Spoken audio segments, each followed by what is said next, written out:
want to say for the record, it wasn't the chairman's blunder. He is the cutting-edge technological early adopter on this committee. So, Mr. Chairman, I appreciate that. I won't take a full 10 minutes, though. Maybe we should get Tim Kaine with his fancy little small computer there to run technology for me. Mr. Bremer, I want to go back to something that you said in your exchange with Senator Shaheen. You talked about taking responsibility as a leader, both in your military service and in the private sector, talked about relieving people. Could you just give an example from your time in the Navy of an instance where you had to make those kind of hard decisions? No, right. Yeah, Senator, I don't want to go into great detail on a personnel matter, but effectively, in a real-world situation, as a combat leader, I was in a position where I had to make a decision on the combat effectiveness of my platoon versus what I saw was a lapse of good order and discipline amongst the ranks. I made the tough choice and sent somebody back to headquarters. And I think it's a good lesson here because that individual learned a lesson and he went on to have a very stellar career in Naval Special Warfare. But to me, this is the sort of leadership that we need at the lower levels of the ranks. SOF has a distributed operational force. So, culture and ethics can't just come from the top. It has to start on day one when a SOF operator comes into the enterprise, because that SOF operator may be operating in a 2-man or a 4-man unit someplace, in Africa. And if they don't have ethics as a core principle that guides their daily actions, then it could lead to bad behavior. And that's a message that you want all of our troopers to hear down to the lowest level, that's the standards you will expect should you be confirmed to this job, not just at high levels, but down to junior officers and NCOs as well. Absolutely, Senator. You'll be working with some of the country's finest troopers. We hold all of our soldiers, sailors, airmen, Marines to the highest of standards, and I believe they're the best among us as a people.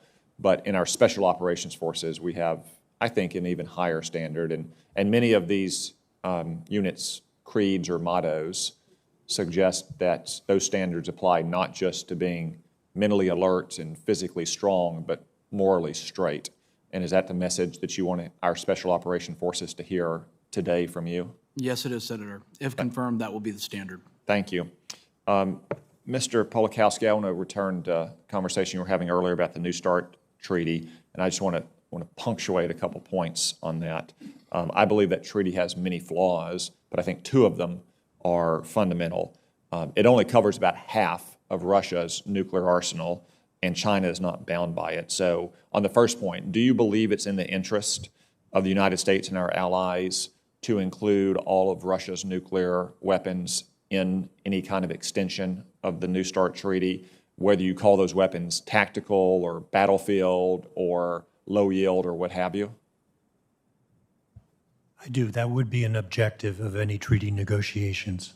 Okay. And then the second flaw that I mentioned is that it only covers Russia. It has a very outdated Cold War approach to nuclear arms control. Yes, Russia still has by far the larger arsenal than does China, but China is rapidly modernizing and expanding its nuclear arsenal. And if we continue with this model of simply bilateral treaties between the United States and Russia, I fear that in a relatively short order, the United States could face nuclear overmatch with Russia and China's arsenals combined against ours. So do you believe it is in the best interest of the United States to abandon that bilateral approach and move to a trilateral approach where we are making treaties with our 2 main adversaries that have nuclear weapons? Senator, I would prefer to refrain from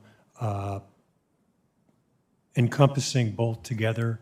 I do think that we need to address both nations.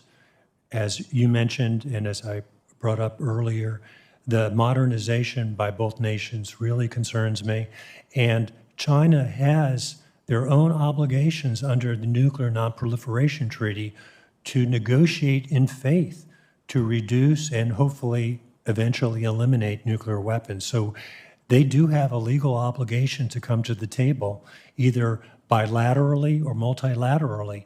And so it would be prudent for us to include them in any negotiations. Thank you. And for the record, do you commit your full support to the modernization of the nuclear triad, air, land, and sea? I do. And do you commit your full support for the production of 80 plutonium pits per year? I do. I want to turn finally to the Nuclear Weapons Council. It's already been discussed. If confirmed, you'll be deeply involved in the operations of the council. Do you agree that close coordination between the Department of Defense and the NNSA through the council is essential for effective management I of do. nuclear modernization? And you agree that an essential component of that coordination is the ability of the Department of Defense to advise and guide in the preparation of the NNSA budget? Yes, and the Nuclear Weapons Council really has legal responsibilities to coordinate and approve their budget submission. If DOD didn't participate in that budget process for the NNSA, what do you think would be the likely consequences? Uncontrolled spending, and most importantly, our nation's deterrent would suffer. Thank you. Mr. Chairman, I yield back my time.